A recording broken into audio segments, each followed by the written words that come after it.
জি, আসসালামু আলাইকুম। আজকে যে বাচ্চাটা বসে আছে তার বয়স মাত্র ১২ বছর। তো এই ১২ বছর বয়সে সাধারণত আমরা গাইনোকোমাস্টি অপারেশন করি না।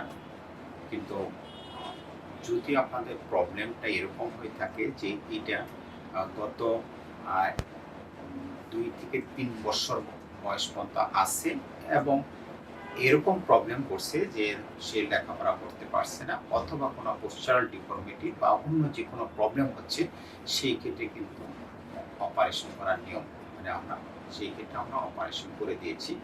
তো এর ১২ বছর বয়স স্বভাবতই বুঝতে পারছেন যে তার সাইজটা এত বড় ছিল যে স্বাভাবিকভাবে সে চলাফেরা করতে পারত না, সামনের দিকে ঝুঁকে যেত এবং একটু অস্বস্তিতে ফিল করত। একটু ব্যাক টাচের একটা হিস্ট্রি আছে এবং স্বভাবতই তার পড়ালেখা ক্ষতি হচ্ছিল। সবকিছু বিবেচনা করে আমরা আলহামদুলিল্লাহ অপারেশন করে দিয়েছি। এখন ভালো আছে, তাই তো? এখন রেজাল্ট মাশাআল্লাহ ওরা বলবে, বাচ্চার মা আছে। বলেন রে বাবা কেমন? কথা বলে তুমি বলো কেমন আছো? পছন্দ হয়েছে অপারেশন? এখন আপনি বলেন বাবা কি অবস্থা? হ্যাঁ, আলহামদুলিল্লাহ আমার ছেলেকে অপারেশন করানোর পর এখন ভালো লাগছে আগের চেয়ে।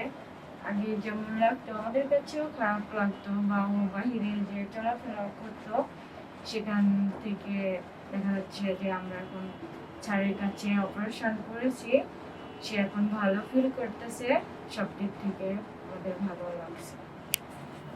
আলহামদুলিল্লাহ। তো স্বভাবতই অনেকেই একটু ভুল ধারণা হতে পারে যে এই বয়সে অপারেশন করা যায় না।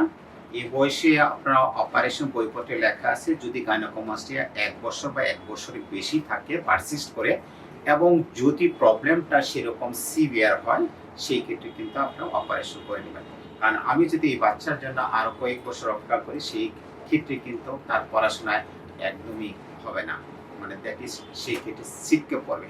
সুতরাং সব দিক বিবেচনা করে আপনার এই বয়সে আমরা অপারেশন করে দিয়েছি ইনশাআল্লাহ। কারণ আমাদেরকে জাজমেন্ট করতে হবে যে এই গাইনোকোমাস্টিয়া যে গ্রেডে আছে এটা চলে যাবে কিনা ভবিষ্যতে। তো সাধারণত ১ বছর যদি পারসিস্ট করে এরপরেও যদি না যায় সেই ক্ষেত্রে কিন্তু অপারেশন করার নিয়ম। আমরা সেটাই করেছি আলহামদুলিল্লাহ ভালো আছে। এখন সে ফুর্তিতে আছে, তাই তো? খুশিতে আছো? এখন খুশিতে আছে, তার মন মেজাজ অনেকটাই ভালো। এখন ফ্রিলি মুভ করতে পারবে, পড়াশোনা করতে পারবে আলহামদুলিল্লাহ। নাকি? আপনার চিন্তা মুক্ত? হ্যাঁ, ইনশাআল্লাহ। ইনশাআল্লাহ।